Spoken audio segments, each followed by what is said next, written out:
now we can see. 3, 2, 1. What's up, guys? This beat today, the opening beat to the podcast, was brought to us by Shelby Heredia, a longtime supporter of mine, and I didn't even know she made beats. This beat is called Orbit, made by Shelby, and I will put the link to this below. Enjoy.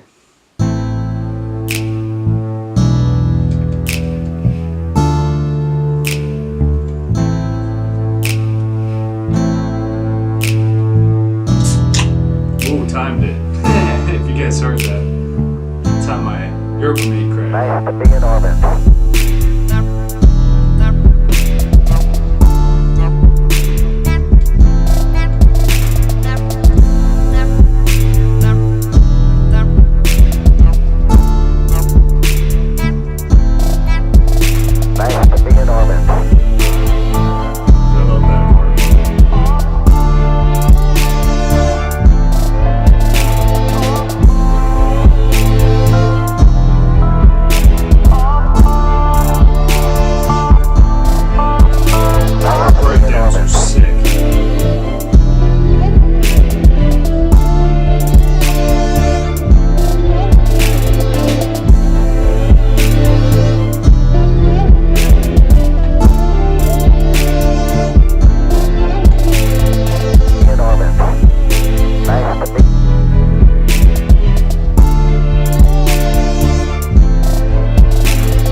So there it is. Nice to be in orbit, and man, what a talented beat. That's serious. I didn't know Shelby did that. I'll put the link to that beat below. Thank you, Shelby, for allowing us to use that. And guys, if you guys make beats or anything like that, send them to me. I'll use them. I love featuring stuff that is, again, that's talent right there. That's a sick beat. So Shelby, thank you so much. As promised, I told everyone on the Instagram channel that I'm going to open this up today. I'm going to open it up by showing you guys a practice, right? This is a practice that I use. There's no name to it. There's no scientific whatever to it. It's a practice that I use. And it's a practice that I had to use the other day because I woke up in a lot of emotional pain. Right? I don't know why. It must have been a dream I was having or whatever, but I woke up feeling like my whole world had just been ripped away from me. I had like that gut feeling in my stomach. My heart was like literally like almost queasy. I was anxious. I was sweating. I literally felt like I had found out that either I was going away to prison for the rest of my life or my entire family had just been murdered. I woke up in an intense feeling of pain, okay? So, and I had put on the post that I did about it how I felt that, and then about 30 seconds later, I was in the most peaceful place, emotionally, mentally, that I could be, right? Period. Whether I had just gone through that or not. I was in a completely calm, meditative state of acceptance and, again, calm. So here's what we do. Here's what I do, and you guys can follow along. You may listen to this and go, Cam, that's never going to work. But if you guys follow along with me and actually participate in this while you're listening, some of you guys will be watching on the YouTube, but even if you're just listening, it doesn't take anything away to see it. So first thing, for me, my eyes were closed. My eyes are usually closed when I do things like this, and so first things first, you have to draw from your subconscious. You have to draw from whatever your subconscious pulled out, what I think was during a dream. So we dream usually about what's hiding in our subconscious. You have to be able to draw that out. So think about the thing, the moment in time, the event, the person, the situation that hurt you the most, that you can truly remember clear as day. And don't give up, don't quit. I know it hurts. Don't walk away from this. Give it a chance, right? Think of that thing, that person, that place, that time, that event that damaged you the most. The thing that maybe you try not to think about, you try to avoid, you try to move on from. Think about that thing right now. You got it. It's there. You know what it is. Most of us, it comes very, very quickly. We're there. The worst time of our life. The worst. Maybe it was a span of time. Maybe it was a singular point in time. Maybe it was an event. Maybe it's a person. Maybe thinking about a person, or thinking about a specific place, a specific year, a specific month, a holiday, whatever it is. Pinpoint that now. Whatever it is that hurts you the most. You found it. Right now, I want you to just accept the fact that that happened. That's it. Right now, all you're doing, I accept that that point in time happened. There's nothing I can do to change the fact that it happened. I'm acknowledging that it happened. And now, just take a breath in that. I know right now, if you're doing this along with me, you've got an energy, you've got a feeling, you have an actual physical feeling. If you're doing it and being honest with it, you have almost feels like a little energy ball sitting in your stomach. And it could present itself other places. Sometimes it presents itself in the lower part of your trachea or your esophagus. Sometimes it presents itself for people in their hands. Their hands begin to tingle, their feet begin to tingle. So right now you've got it. We've come to a place of, not that we're happy about it, not that anything like that, but we've acknowledged that time. We're in acceptance that it happened. And right now, while that energy is probably dissolved a little bit because I've been talking and I've taken you out of the moment, I want you to now think about it again, refresh that moment, and live in it. Let that energy ball come back. Let it fester. Sometimes it's uncomfortable. It can almost feel like anxiety building up. Sometimes it can bring a tear to your eye. Sometimes it can cause you to sweat. So everybody, it's different. I want you to feel that. Take a deep breath in.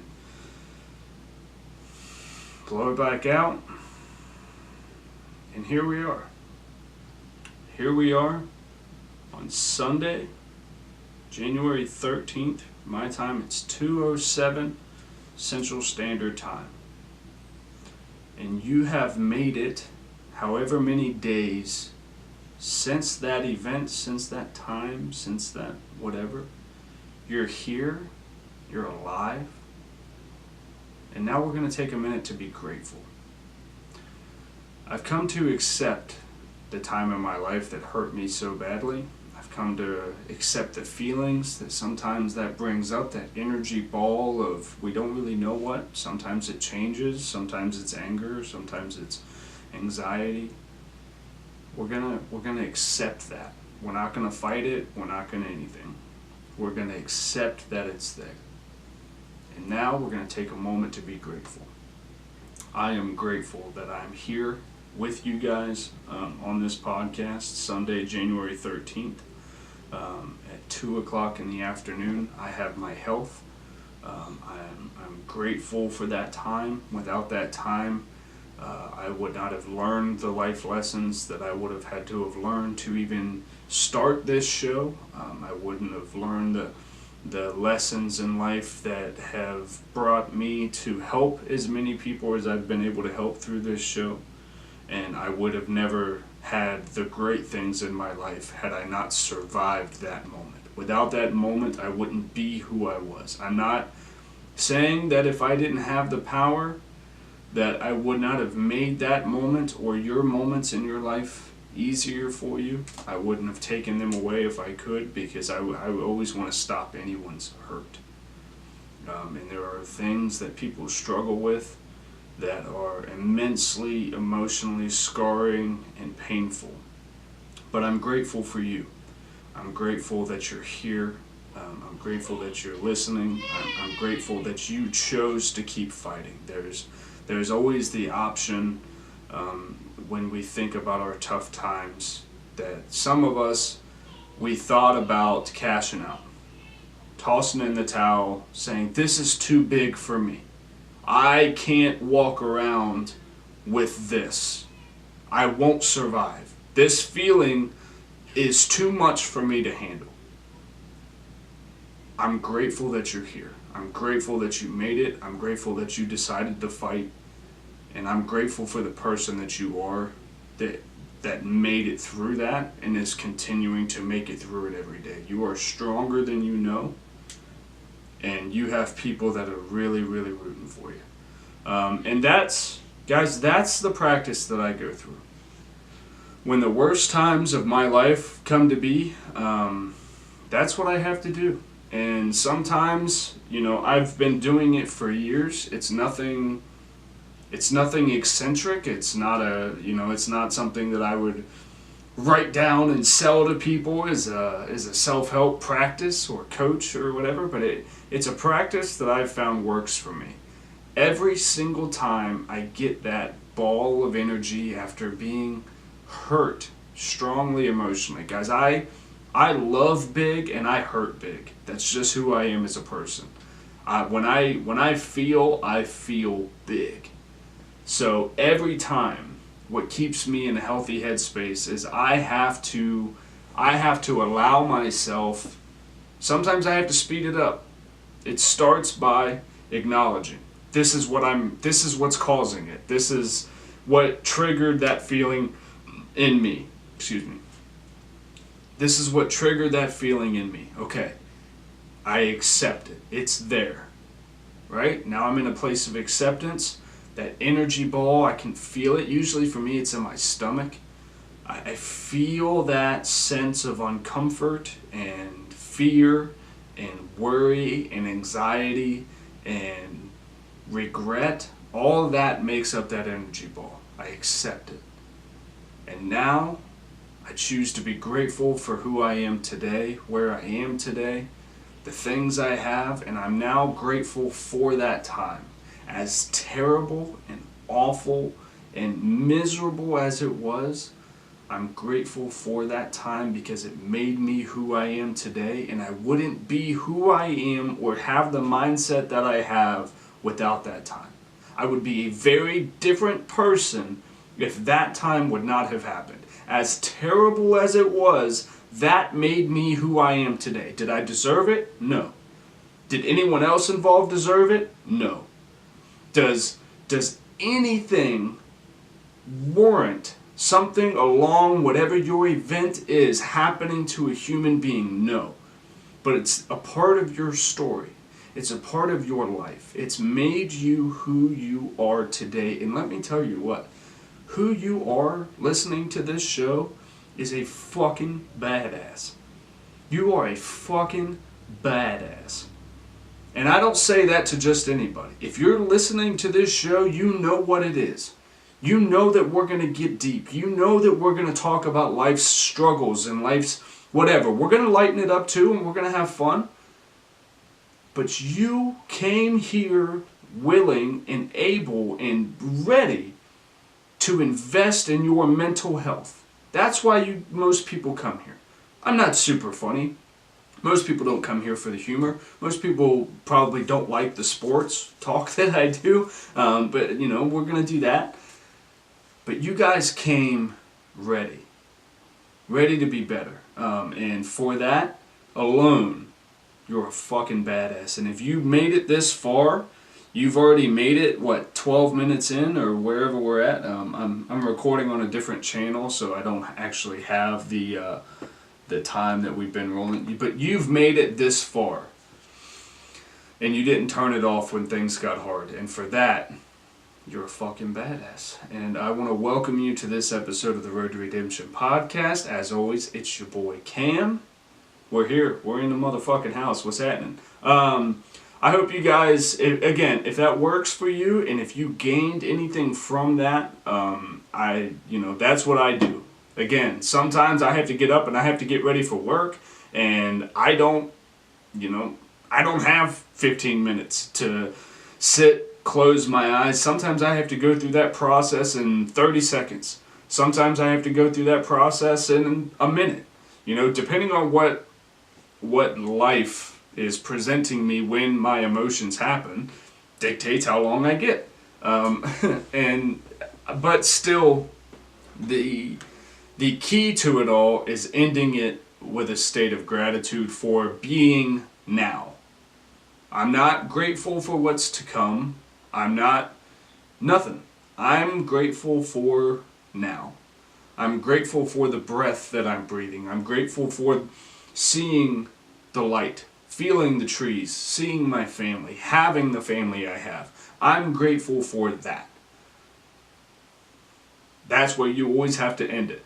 And when you come to a place, and I've said this before, but when you come to a place that you are genuinely grateful for seeing the sky and hearing the birds, and like you guys probably just heard it, I heard my daughter cry in the middle of that exercise. Guys, this isn't, transcendental meditation. It's not that, where you're finding a place of zen.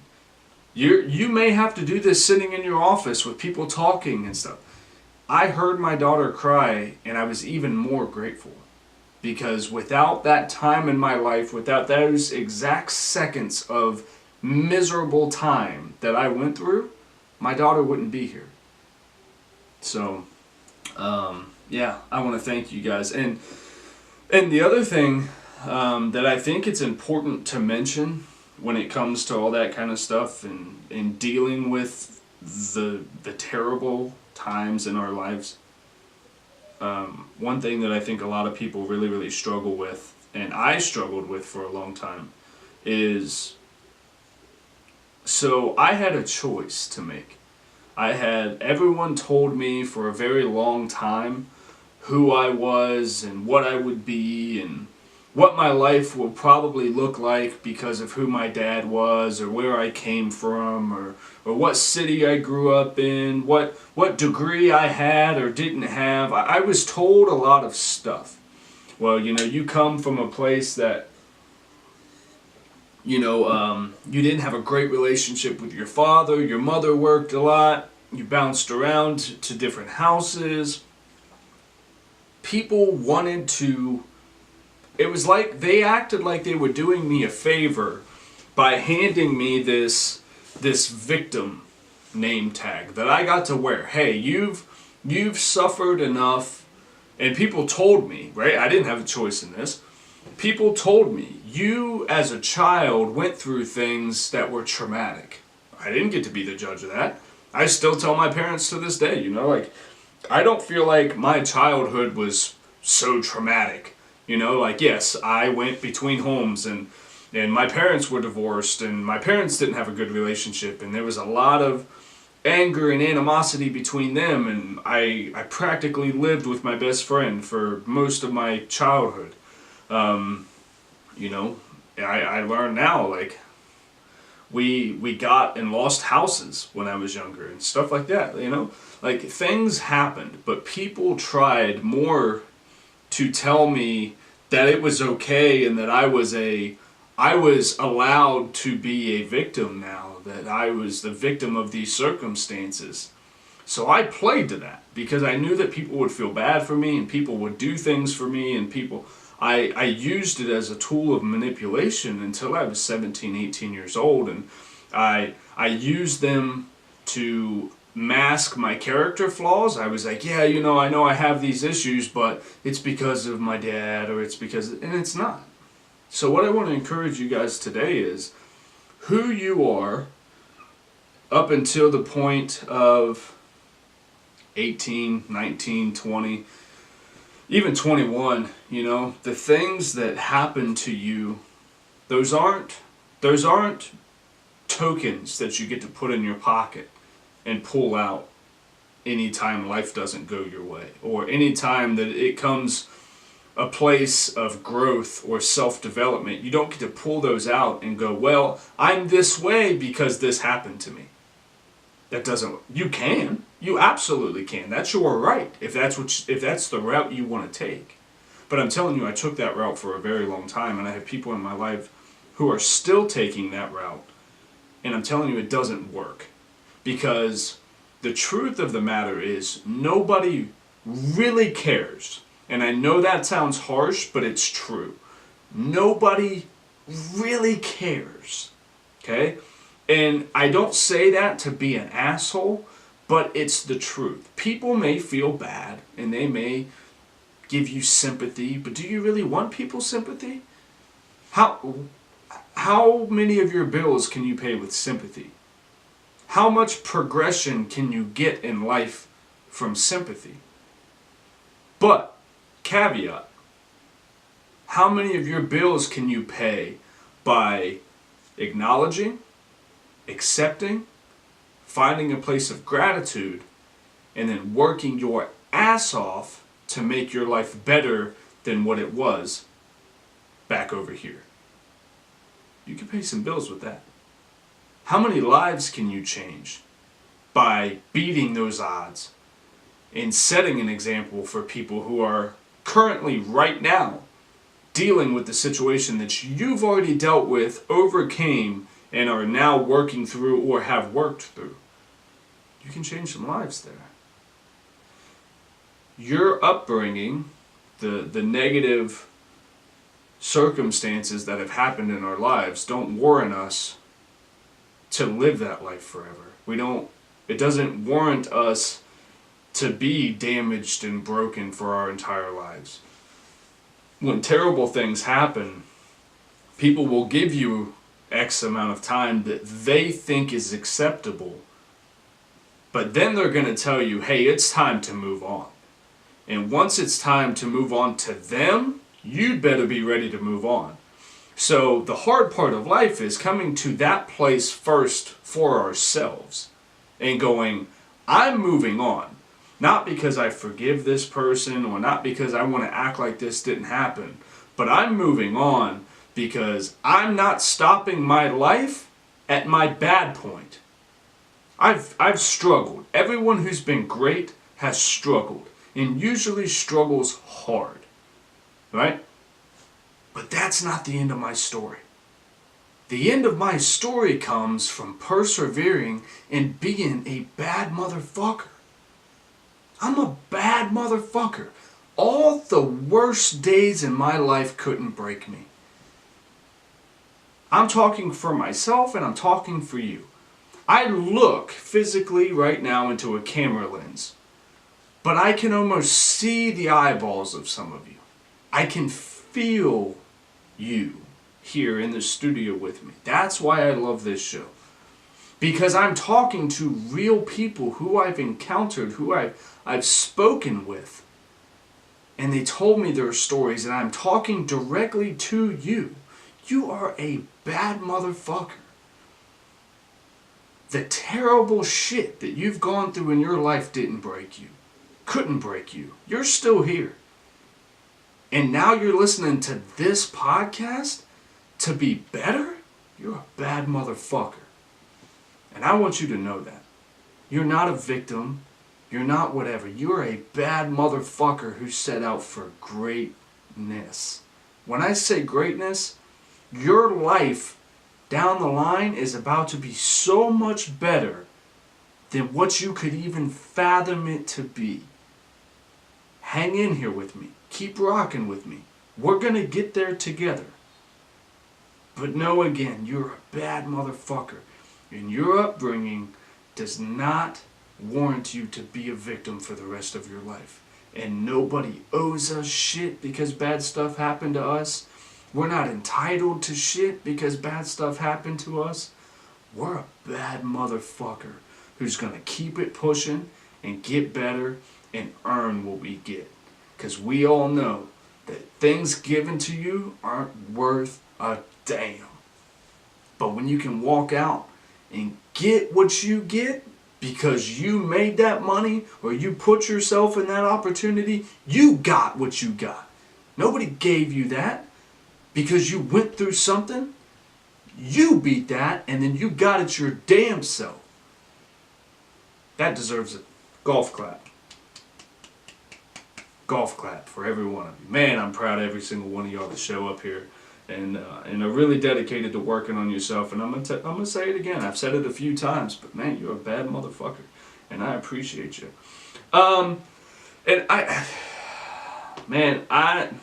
feel like that's a big problem with us today in this country. You guys notice, if you guys can't see it on the YouTube video, which I hope you guys are all checking that out, I got a new boom arm, and I'm so excited. I keep adjusting it even though I don't have to.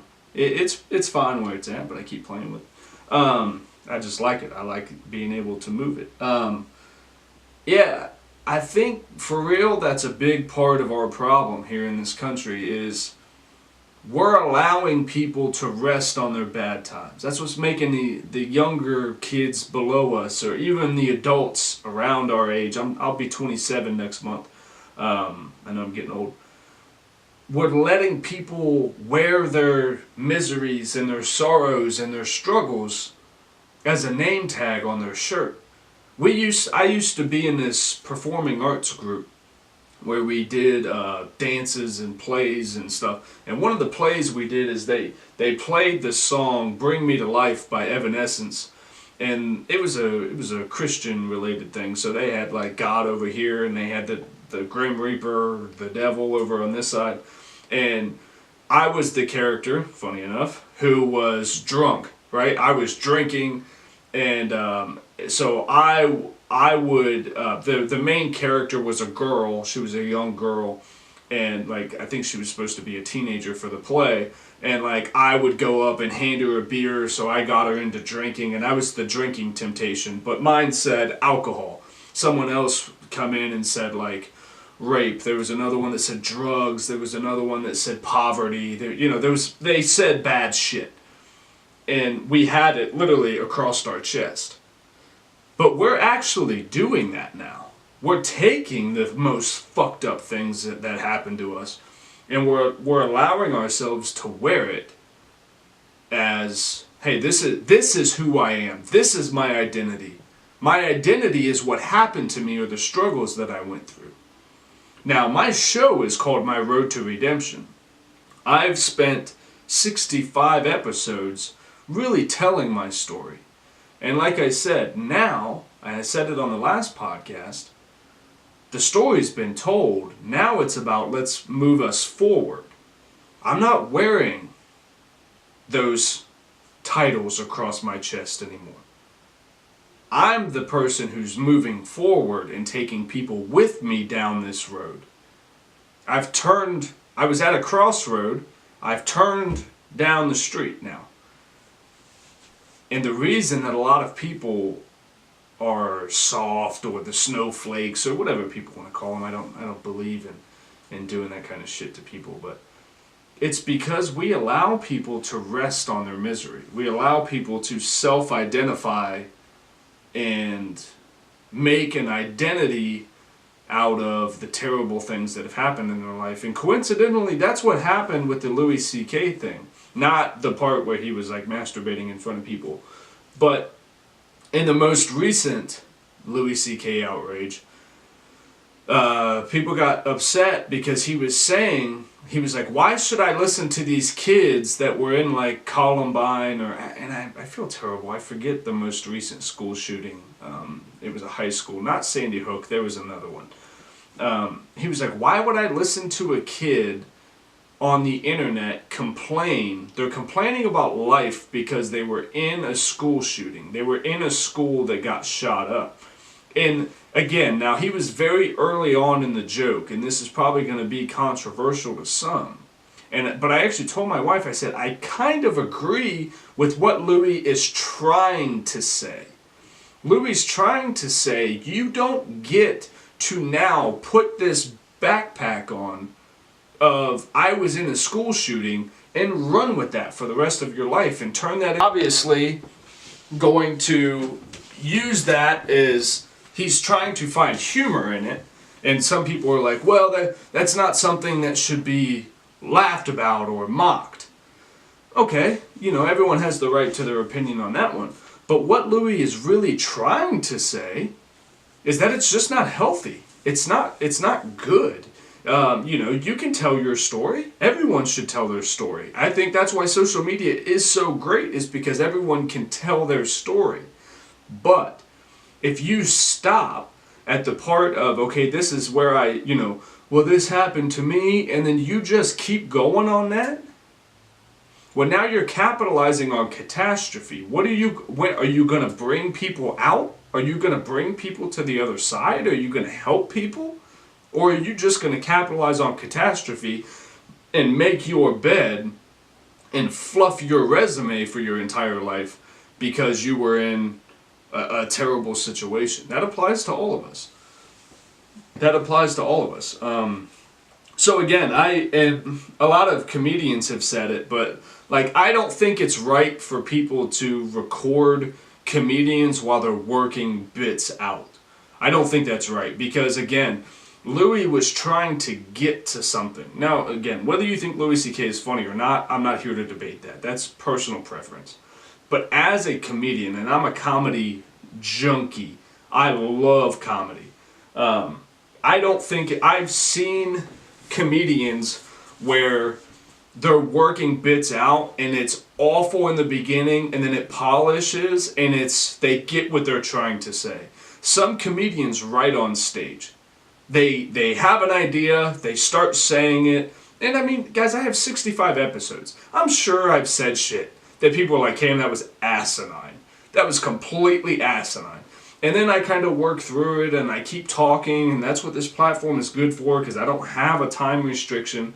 I can talk and work the shit out in my head, and then, you know, I used to say it all the time, "Oh man, I'm a fucking moron." And it'd be like, "What? You know, that's why that doesn't make sense." And I'll work it out. But luckily, I'm on a smaller scale, not like Louis, and no one is recording me for the sole purpose to piss a bunch of people on the internet off. So, I mean, I'm fortunate in that way. Again, this isn't a rally for Louis C.K. or anything, but I'm just saying, like, I believe that that's what he's trying to get at. Let's not hang our hat on the misfortunes of what happened to us, mainly because it's just not a good thing to do. There's more to your life than the unfortunate things to happen to you. At least I really hope so. Again, I can't force people to make their lives better. I can't ask you to care about your life and see the greatness that could be. If you want to hang your hat on the misery, that's absolutely, you're right. But if you're listening to this show, I really do believe that's not what you want. That you really do want to grow and be better. Okay, so we got a listener question. This question is from Jessica. Your thoughts on the keto diet? My thoughts on the keto diet is I did it for a while. I thoroughly enjoyed it. I want to make a point with the keto diet. You know, you're gonna lower the carbs and you're gonna lower the dairy and you're gonna up the fats. Personally, I felt great. I didn't have much of a time. I found that I actually work better with lower carbs in my diet and higher fat. I just feel better. My physique really responded well to it. I enjoyed it, and there's been a lot of studies. It's great for people with certain diseases. I know it's great for MS, it's great for diabetes, it's great for those kind of things. It's important to always keep your body guessing. You have to fall into ketosis and then come out of it, so that way your body just doesn't get used to being in ketosis all the time, because then it doesn't do anything. You lose your benefit if you don't cycle it like you're supposed to. But at the same time, and it's a point that I want to make too, is that the same thing goes for any type of eating plan. I don't like to call them diets, because that diet word comes with such a stigma around it. But if you take on a meal plan of any sort, you've got to always switch it up. I know people that are hardcore vegetarians, and they're like, I don't know why I can't lose weight. It's like, well, you became a vegetarian and ate nothing but breads and pasta. That's why you can't lose weight. So from a health standpoint, if you have a moral objection to eating meat, fine, that's your right. But from a health standpoint, you're not any healthier because you eat more salads than someone who also eats steak and salads. Yes, your circumference or volume of salad is probably higher than mine, but you're also eating a ton of bread and a ton of pasta. That's why you're not losing weight. So if you're doing vegetarian or vegan solely to lose weight, and it's not just based on your moral objection, or even if it is just based on your moral objection, understand you could pack on some pounds if you just start pounding breads and pastas. You have to switch things up. Keto, carnivore, paleo, whatever the hell it is, you can do it for a certain amount of time and then come off for a couple weeks. And you don't have to come off and start eating McDonald's and Domino's and KFC every single day and treat your body like a complete garbage disposal only to go back on 6 weeks later. But there is a beauty to cheat meals and cheat days. Your body goes, whoa, what is this? This is an insulin spike, dopamine hit, and all this stuff. And then you do that for one meal, and then you hit it hard.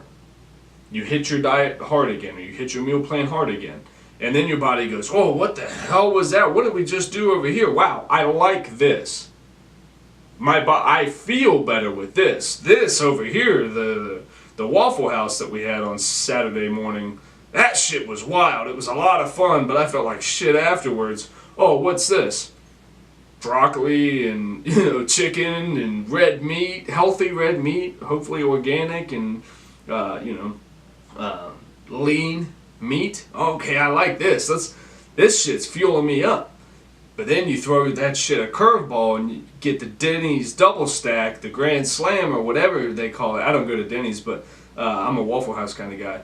And then you really mix shit up, and then you come back. That's the point. So I think keto's great. I think carnivore's great. I'm actually looking into, I want to get a hardcore plan set, and then I'm going to do carnivore for a while. I just can't bring myself to do it when it's like National Carnivore Month or whatever. I'll wait for that to be over, get myself a hardcore carnivore plan, and then I'm going to try that for a while. I love red meat. I love it. So I think I'll do well with carnivore. I couldn't do the, God bless it. I didn't take my Alpha Brain again before I did this. I think it was the paleo. Yeah, where it's like you just eat of the earth. You eat like nuts and seeds and meat and fish and veggies, but it's of the earth.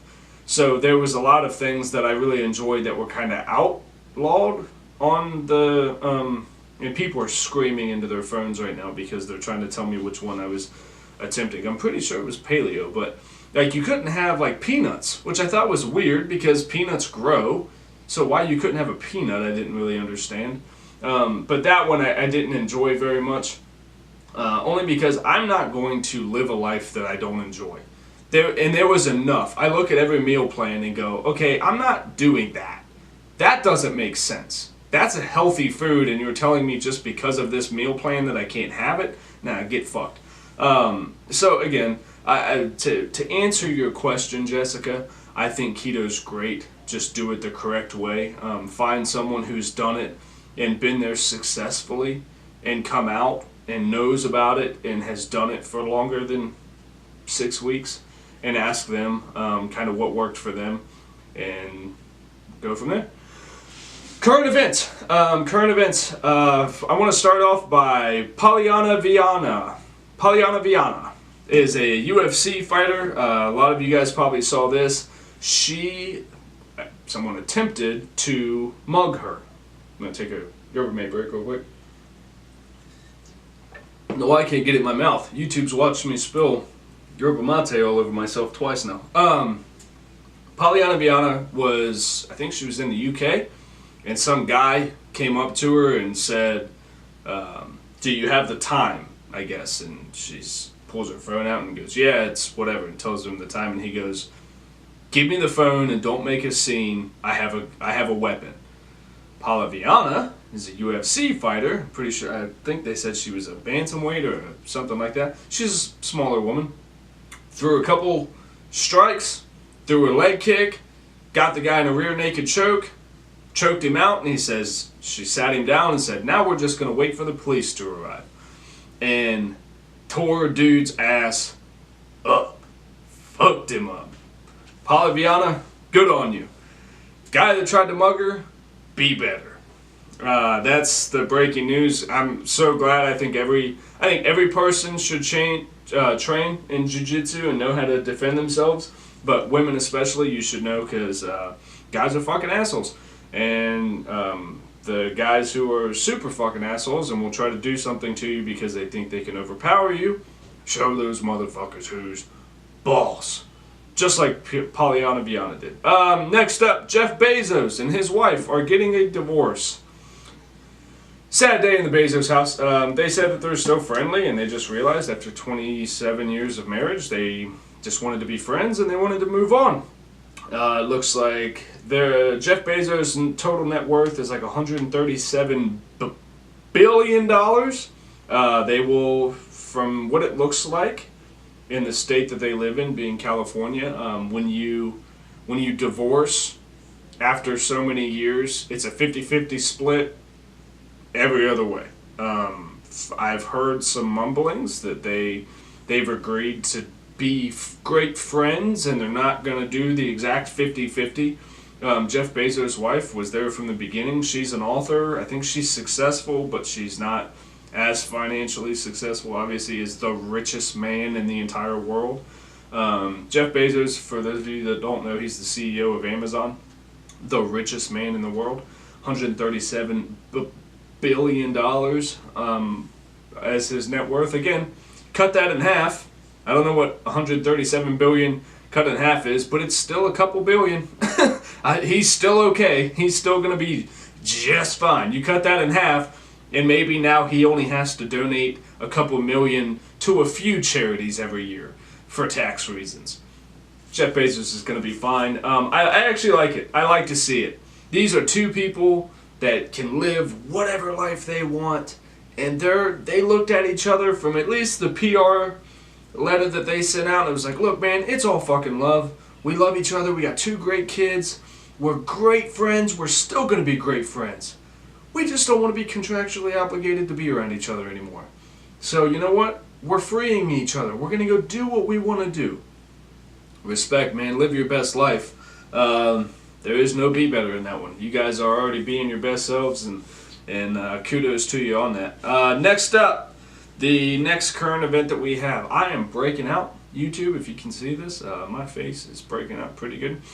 Starbucks is looking at installing sharps containers in their bathroom. So, some people are already going to think that I'm using this as a Starbucks.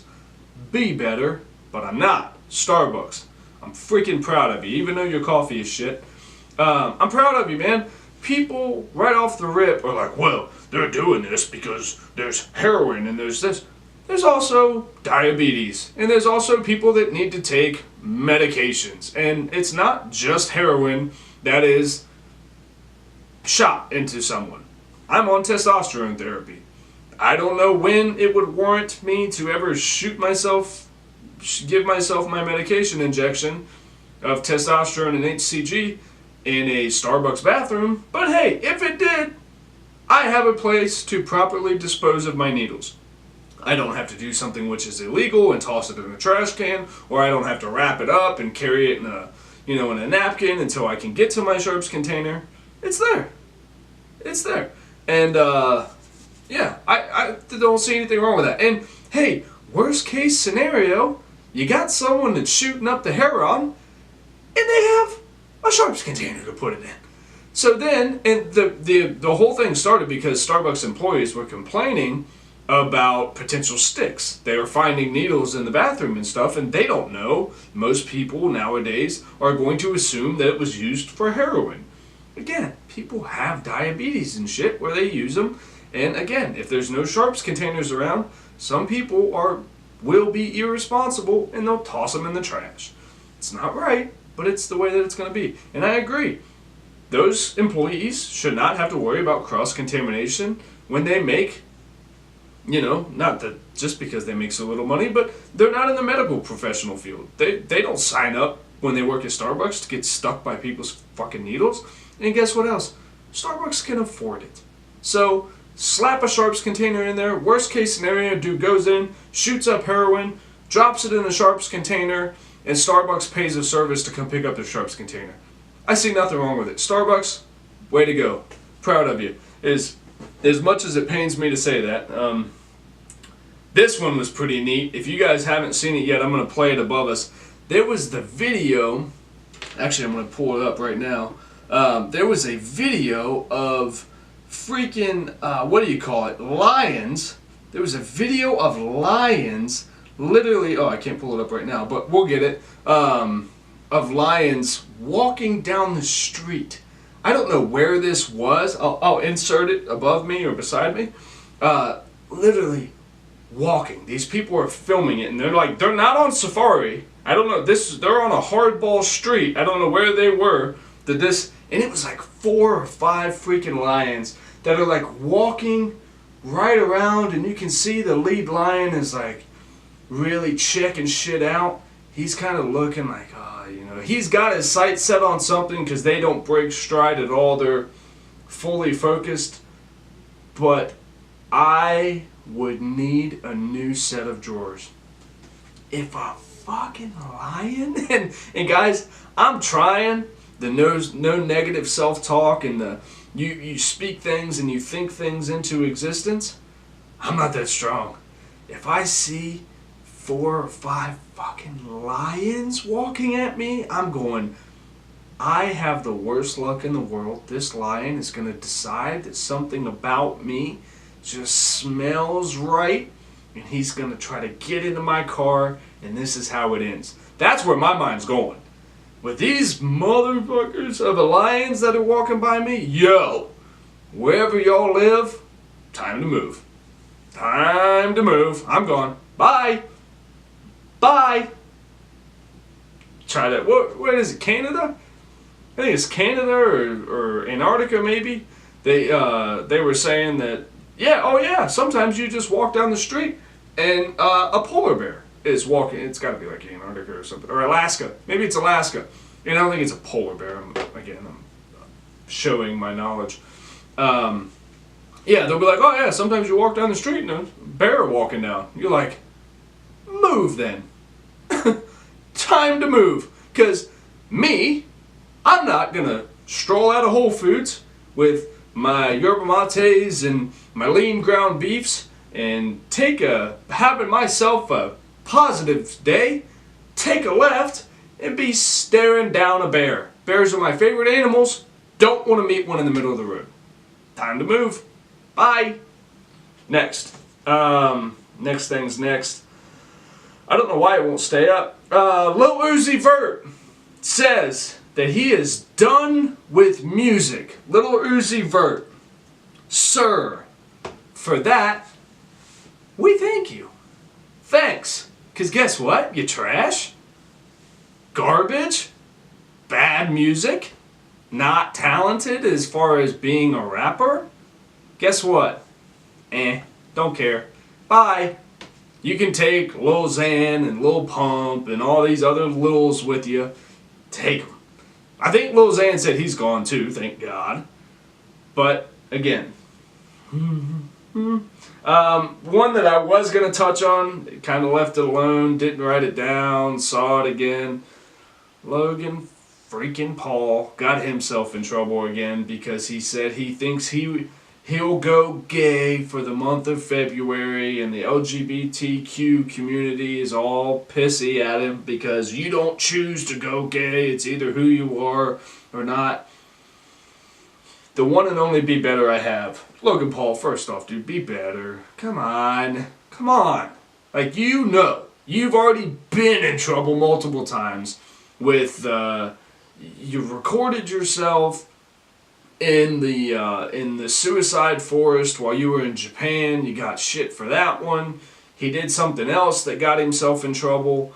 And then you come out and, like, guys, again, Logan Paul's, his whole thing is he has the audience he has because he says outlandish shit and gets himself in trouble. Again, no one's going to come to his house and fight him or sue him or harm him in any facet for saying these things. We're going to talk about him on the internet, which is going to send more traffic to his sites, which gets him paid more. He's not getting in trouble. No one's grounding Logan Paul for saying these things. But Logan Paul, fucking be better, dude. Come on. Like, you know that people are going to get upset. Again, you're not actually going to do it. Are you really going to start dating a guy and doing the things that you would do in a homosexual relationship for the month of February? If you are, hey, then I think they should apologize because you're willing to take the road. Maybe you've got part of, maybe that is a part of who you are. And then the LGBTQ community should apologize because they assumed you and they assumed everything you were about. So, dude, you better either come with it or shut the fuck up. Shut the fuck up. Stop saying things just to be outlandish. You're old enough now. Again, I know that's how you make money. Make money on being a quality human being. Never thought of that. Make money on being someone who contributes to the world. Ever thought of that? And again, I know you're contributing entertainment, but make it quality entertainment. Try. Be better. Guys, that's going to be the episode. I have no idea how long we've been going. I'm guessing we're somewhere around 45 minutes to an hour. That's going to wrap up this episode. Please continue to subscribe to the YouTube channel, Kim Williamson Official. I revamped it. I'm still working to make it even better. Go check that out. Subscribe, hit the bell. You'll be notified every time that we go live or a new video goes live. Instagram at Kim Williamson Official. Hit up anywhere that you listen on SoundCloud. Make sure you're downloading these, hitting the like button. It helps me out. On iTunes, subscribe, write a review. That really, really helps me out. Not even just hitting the stars, but writing out a physical review really, really helps me out. It means a lot. And don't forget, you can always send in stuff with this show. If you have topics you want to hear me talk about, you have questions, you have anything, send it to road2 redemption. You can see it right back here. road2 redemption podcast @gmail.com, or hit me up on the DMs at Kim Williamson Official on Instagram. And with that, have a great week. Happy Monday. Love you all so much. And remember, you're a motherfucking badass.